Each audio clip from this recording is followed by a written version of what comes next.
It is a Sunday morning in December. The water in the harbor lies flat and pale in the early light. Along a line of moorings beside a low green island, the great battleships of the United States Pacific Fleet ride at anchor, and most of their crews are still asleep. On one ship, a band is setting up to play the morning colors. On another, a chaplain is laying out for a service. It is the 7th of December, 1941. In a little under an hour, the war reaches this harbor. For now, though, it is only Sunday. And far to the north, still below the horizon, 6 aircraft carriers are already turning into the wind. Before that morning, almost no one outside the Navy could have told you where Pearl Harbor was. The Hawaiian Islands sit in the northern Pacific, more than 2,000 miles from the coast of California, roughly halfway between America and Asia. More than 20 islands and atolls make up the chain. The United States annexed them around the turn of the century, and by the Second World War, the reason was plainly military. Hawaii was a stepping stone. In an age when aircraft could not cross an ocean on a single tank of fuel, a base in the middle of the Pacific was how a nation moved its ships and planes toward Asia.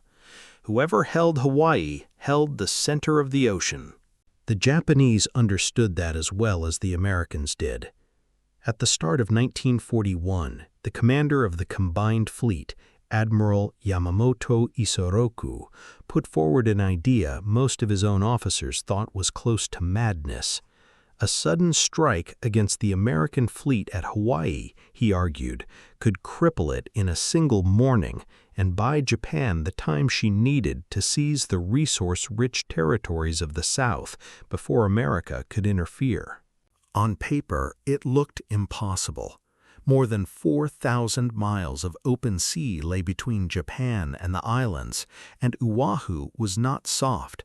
A ring of airfields stood around Pearl Harbor, Hickam and Wheeler and Ewa, Kaneohe, Halewa, Bellows, any of them able to put fighters into the sky. To hit that harbor, a fleet would have to cross a third of the Pacific unseen, strike before the airfields could react, and then vanish the way it had come. There was a clock behind all of this, and the Japanese could hear it ticking. Through 1941, the United States had been tightening a trade blockade around Japan, and by that summer it had cut off the oil. Japan bought almost every barrel she burned from abroad, most of it from America. Without oil, her navy would slow to a stop within a year or two, and everything she had conquered would begin to slip out of her hands. She could give it all back, which her leaders would not do, or she could take the oil fields of the South and fight whoever came to stop her. Once they chose the second road, the American fleet at Hawaii sat squarely across it. Yamamoto decided it could be done. Then he set his people to the harder question of how. The first problem was the water itself. Pearl Harbor is shallow. A torpedo dropped from a plane normally plunges deep before it levels off and runs, and in the practice drops, the Japanese torpedoes did just that. They dove straight into the mud of the seafloor and stuck there. A torpedo buried in the bottom sinks nothing. The answer came late, in the autumn of 1941. Engineers reworked the Type 91 torpedo and gave it a roll control system no other navy in the world had. From the outside, you would have seen only 2 small fins and a set of wooden panels fixed to the tail. The panels steadied the weapon as it fell, then broke away the moment it touched the sea. Now the torpedo could be dropped into water only a few fathoms deep and still run true. Now it could work inside Pearl Harbor. The second problem was armor. American battleships were built to take punishment, their decks sheathed in thick steel, and for a long time the Japanese had no bomb that could punch through. So they improvised. They took an old battleship shell, a 16-inch round meant to be fired from a naval gun, and refitted it into a bomb to be dropped from the air. Falling from thousands of feet, a shell like that had the mass and the hardened nose to bite through deck armor before it burst. One of them was about to find the magazine of the battleship Arizona. The third problem was secrecy. The whole plan, Operation Hawaii, was among the most closely guarded in Japan. The air crews trained for months over their own coastal waters, and many of them had no idea what they were rehearsing for. Some flew practice runs against a target they could not name, told only to fly it again and again until they could do it in their sleep. The men who planned the attack studied Pearl Harbor until they knew its moorings better than some of the sailors who lived there. They took apart a British raid from the year before, a night at Toronto, when a handful of old biplanes had crippled the Italian battle fleet in a shallow anchorage. If a few biplanes could do that, they asked, why not a whole fleet of modern aircraft? And why not us? The date was fixed in the first days of November. On the 4th, the High Command of the Imperial Japanese Navy approved the plan, and Combat Order No. 1 went out for the attack. 2 days later, Yamamoto set the day itself, Sunday, the 7th of December. Sunday was not a guess. A Japanese agent working out of the consulate on Oahu had reported that Sunday morning was when the American fleet was most at rest, its sailors ashore or asleep, the harbor at its quietest. Pick Sunday, he told them, and surprise would do half the work. By the 22nd of November, the striking force had gathered in a cold, fog-bound anchorage in the Kuril Islands, Hitokapu Bay on Itarup. 30 ships, 6 aircraft carriers at the heart of it, screened by battleships and cruisers and destroyers, with submarines ranging ahead and tankers to feed them fuel across the empty ocean. On the flight decks waited more than 400 aircraft, torpedo planes, dive bombers, the level bombers carrying those converted shells, and the fighters to sweep the sky clear. 408 machines in all, ready to fly. Then they set out across the far northern Pacific, along a route so lonely that almost no ships ever crossed it, and the passage punished them the whole way.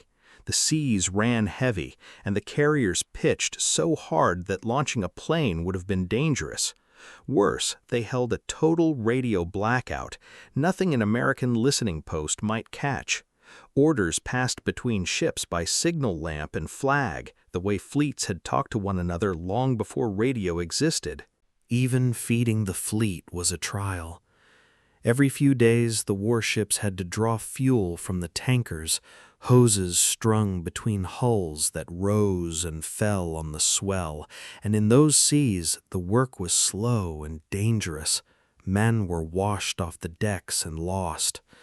But the fleet kept its formation, and it kept its silence, and it crept toward Hawaii without the world hearing a whisper of it. The last word from Honolulu came from their spy on the island. He counted the harbor for them one final time. 9 battleships at their moorings, cruisers, destroyers, seaplane tenders. And then the line that must have stopped the breath of every officer on the flagship. All the American aircraft carriers had left the harbor. There was no sign of them. It was not the news they wanted. The carriers had been a prize, but the fleet did not turn back. The ships blacked out and ran at full speed for Oahu. And on the mast of the flagship carrier Akagi, they raised a single flag. The signal flag, Z. Every sailor in that fleet knew what it meant. 36 years earlier, that same signal had flown from the armored cruiser Mikasa when Admiral Togo met the Russian fleet at Tsushima.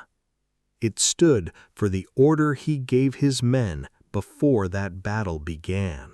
The fate of the empire rests on the outcome of this battle. Let every man do his utmost duty. Now, on the 7th of December, The same words went out again to every man on his way to Pearl Harbor. Hawaii slept. The islands had no idea what was coming, and the last hours passed in ordinary peace. Parties ran late into Saturday night. Turn on the radio in the small hours, and it was playing soft, cheerful music. That music would matter, though no one on the island knew it yet. It was a Sunday, and the fleet was in a Sunday frame of mind. Many of the ships had been squared away the day before for a Sunday inspection, hatches secured, watertight doors closed, battle stations quiet and lightly manned. All the small, sensible routines of a peacetime navy. On this one morning, every one of them would cost lives. There had already been a warning out in the dark water at the mouth of the harbor, and it too had slipped away. The Japanese plan did not rest on aircraft alone. Submarines had gone ahead to lie in wait off Oahu, ready to sink any American ship that ran for open sea once the attack began. 5 of them carried something stranger, tiny 2-man midget submarines lashed to their decks, built to slip inside the harbor itself. In the last hour before dawn, the crew of an American destroyer, the Ward, saw one of those midgets nosing toward the entrance. The Ward opened fire and sank it. Those were the first American shots of the war, fired more than an hour before the planes came. The report went up the chain of command, where in the fog of a sleepy Sunday it was doubted, checked, and set aside while the minutes ran out. Up on the northern tip of the island, at a lonely radar post at Opana Ridge, 2 soldiers were finishing a long watch, Privates Joseph Lockard and George Elliott. Their shift was nearly done when a return bloomed on the screen so large that only a great mass of aircraft could have made it. There was no mistaking the size of it. At 6 minutes past 7, Lockard called it in.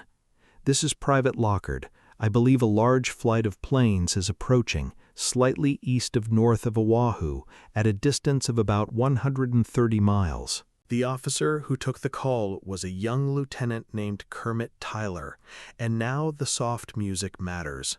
A friend in aviation had once let Tyler in on a small secret. If you ever hear music on the local station in the dead of night, it means bombers are coming in from the mainland, and the station is being kept on the air so the pilots can home in on the signal across all that dark water." That very morning, driving to work before dawn, Tyler had turned on his radio and heard music, so he had his explanation ready. "A flight of B-17s, he told them, coming in from California. Don't worry about it." "Thank you, sir." And the 2 men at Opana let it go, because they had been told to. Out over the sea, the Japanese air crews were bracing themselves.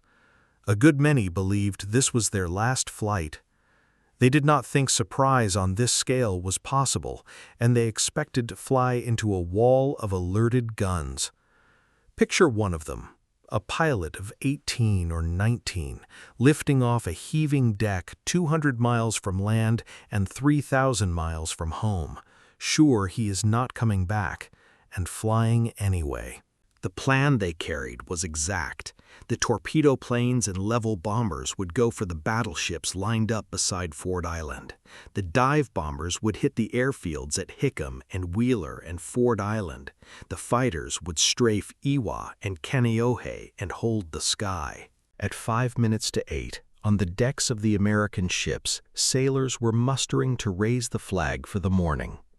On the battleship Nevada, the ship's band had assembled, 23 men and their conductor, ready to play the anthem.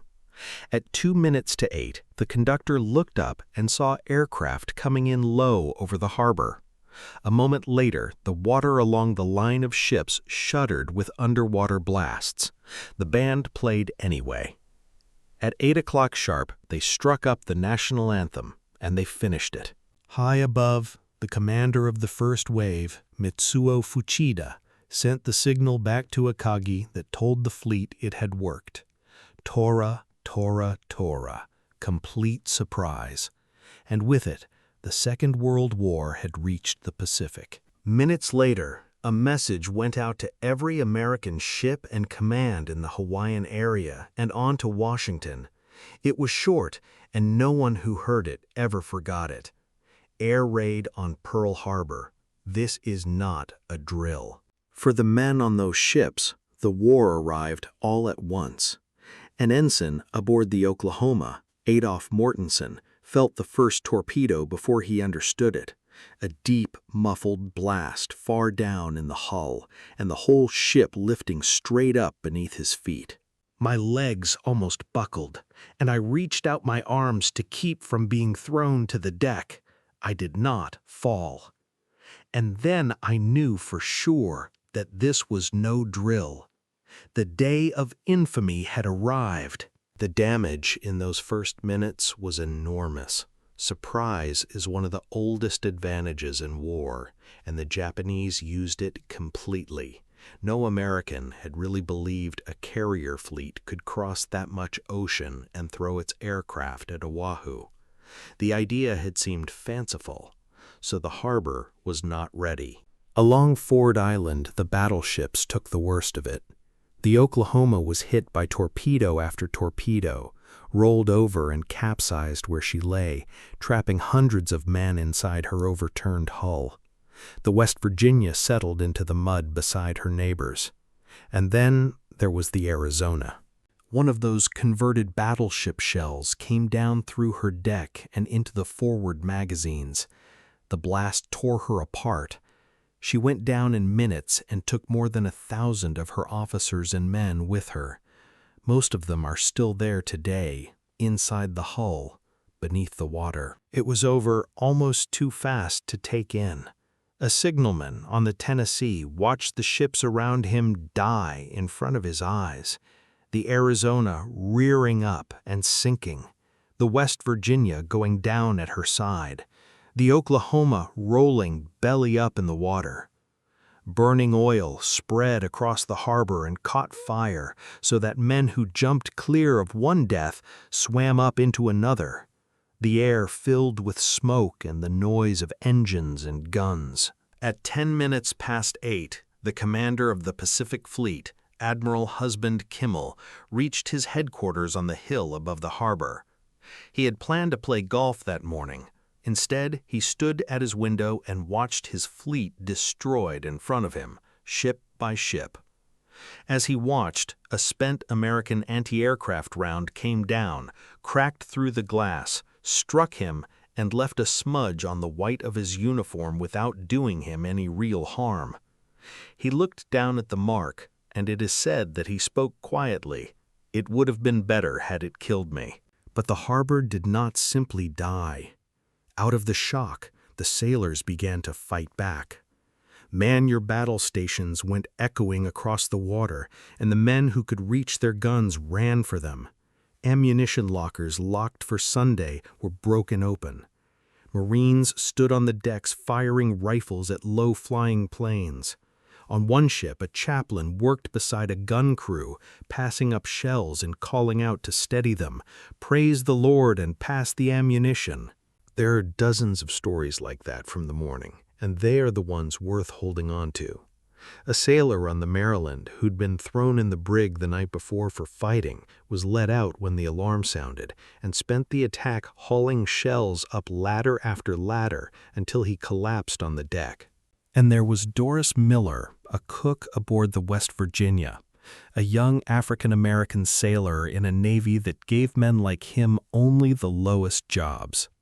He was called to the bridge to help carry his mortally wounded captain clear. With that done and the ship burning around him, Miller took hold of an anti-aircraft machine gun he had never been trained to use and fired it at the planes overhead until the ammunition ran out. For that morning's work, he was given the Navy Cross. The first wave was not the end of it. A second wave had launched from the carriers at 7:15, more than 160 aircraft, bombers and dive bombers and fighters. A last group of fighters stayed behind on the decks, held back on Admiral Nagumo's order to guard the fleet. This time, the pilots came in against a harbor that was awake. Their job was to keep the Americans blind. Above all, they went after the PBY patrol planes, the flying boats that could go hunting for the carriers and find them. The very first bomb on Ford Island was aimed at a hangar with a row of those planes parked out front. The airfields were hit for the same reason. If a single American aircraft got up and found where the Japanese fleet was launching from, the raid could turn into a catastrophe, because then the Americans would know where to strike back. At Hickam Field that morning stood rows of bombers, B-17s and A-20s and older B-18s, and the Japanese destroyed most of them where they sat, in the hangars and out on the aprons, parked wingtip to wingtip as if on parade. Any American who tried to get into the air was shot down. 2 men managed to prove the exception. Lieutenants Kenneth Taylor and George Welch phoned ahead to a small satellite field, drove for it, and took off straight into the middle of the attack. For the next 2 hours, they flew, using one field after another to land, rearm, and get back up. By the end of the day, the 2 of them were credited with at least 6 enemy planes shot down. The second wave paid for its timing. The gun crews were ready now. Anti-aircraft fire filled the sky over the harbor, so much of it that shells were coming down on the city of Honolulu. Flying into that was hard, and it was where the Japanese took most of their losses. It was never only the military who suffered. Civilians were caught up in it from the start, some killed, many running toward the danger to pull men from the water and tend the wounded. One story stays with you. The battleship Pennsylvania sat in a dry dock, and as the bombers came for her, a civilian crane operator ran his crane along the dock wall and swung its arm out into the path of the low-flying planes, forcing them off their attack runs. A bomb burst near him and destroyed the crane, and it killed him, but the Pennsylvania came through with only minor damage, and she could still fire. By about 10 in the morning, it was over. The planes turned north for their carriers. Fuchida stayed a while longer above Oahu, circling, photographing the wreck of the American base below him before he too turned for home. The tally was brutal. Of the 8 battleships in the harbor, not one was left fit to fight. The Arizona, the West Virginia, the California, and the Oklahoma were sunk. The Nevada, hit and trying to escape, had run herself aground to keep from sinking in the channel. The Pennsylvania, the Maryland, and the Tennessee were badly hurt. Light cruisers were knocked out of action, 2 destroyers were destroyed, and a 3rd wrecked. On the airfields, 174 American aircraft were gone completely, and more than 100 others damaged. And the human cost, the number that matters most, came to 3,581 men killed or wounded in a single morning. The Japanese lost 29 aircraft out of the whole force and 55 airmen. It was a crushing victory. And yet, almost from that day, people have asked how much worse it could have been and how much the Japanese left undone. They did not hit the fuel. Millions of gallons of oil sat in tanks around the base, and if those tanks had burned, the Pacific Fleet would have been crippled far longer than the sunken ships ever managed. They did not catch the carriers, which happened to be at sea that morning, and they did not destroy the shipyards, the dry docks, and repair shops where a wrecked ship could be brought back to life. There is one more decision the years have argued over. With his planes back on deck and the harbor in ruins, Admiral Nagumo chose not to launch a 3rd strike at the fuel and the docks. He had his victory. His carriers were precious to him, and the American carriers were still out there somewhere in the dark. So he turned his fleet north and left. What he left standing, the oil and the repair yards, was exactly what let the Americans come back so fast. That much showed almost at once. Within hours of the last plane leaving, American engineers were already working out how to raise the ships from the bottom of the harbor. And raise them they did. Nearly every battleship sunk or grounded that day, all but the Arizona and the Oklahoma, was eventually pumped out, repaired, and sent back to the fleet. Some returned astonishingly fast. One was back at sea within weeks. Much of that work fell to very young men. One of them remembered it all his life. 5 weeks after Pearl Harbor, at 17 years old, I joined the Navy. My first job was on the salvage crew, raising the ships that had been sunk.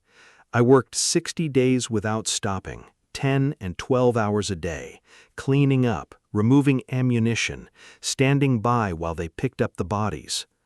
17 years old, on a wrecked and flooded battleship, doing that. The attack changed America overnight, though not the way Yamamoto had hoped. For years, Americans had felt safe behind their two oceans. Pearl Harbor took that away in a morning. If the Japanese could cross thousands of miles of open water and shatter the Pacific Fleet at its moorings, then no one was safe, and everyone grasped it at once. Young men lined up outside recruiting offices the same day. Civilians began patrolling the western coast with their own rifles. A country that had spent years arguing over whether to enter the war stopped arguing in an afternoon. Factories that built automobiles began retooling to turn out tanks and aircraft, and millions of men who had never once thought of themselves as soldiers would spend the next 4 years becoming them. The next morning, the 8th of December, President Roosevelt stood before Congress and asked for a declaration of war. He gave the day the name it has carried ever since, a date, he said, which will live in infamy. When he came to what lay ahead, the chamber answered with a roar. The American people, in their righteous might, will win through to absolute victory. Yamamoto had bet on the opposite. He had reasoned that a blow this heavy would stun the American public and drain its will for a long war across the Pacific. He read his enemy exactly wrong. Coming the way it did, without warning, with the two countries still at peace, the attack did not break America's resolve. It made it harder and colder and more patient. For the rest of the war, whenever a soldier or a sailor or a Marine needed a reason to keep going, 3 words did the work: remember Pearl Harbor. And the answer came sooner than anyone would have guessed. 7 months later, off a tiny atoll called Midway, the American fleet caught the Japanese carriers and sank 4 of the 6 that had launched the raid on Pearl Harbor. The attack meant to win Japan her free hand had, in the end, only started her toward defeat. There is one more ship to stand beside before we finish. On the 2nd of September 1945, the battleship Missouri lay at anchor in Tokyo Bay.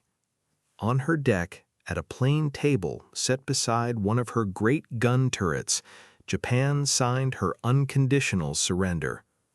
General Douglas MacArthur opened the ceremony with a few quiet words. "It is my earnest hope, and indeed the hope of all mankind, that from this solemn occasion a better world shall emerge out of the blood and carnage of the past." The signatures went onto the paper. The Second World War ended that morning on that deck. Years later, the Missouri was brought to Hawaii and moored for good, a few hundred meters from a low white memorial that spans a sunken hull beneath the water. The hull is the Arizona, where more than 1,000 men have lain since that Sunday in December. The ship where the war ended now keeps watch over the ship where it began. Most days, the water there is calm, and the two of them sit quietly, and it would be easy to walk past without knowing what happened, which is perhaps the whole point of remembering.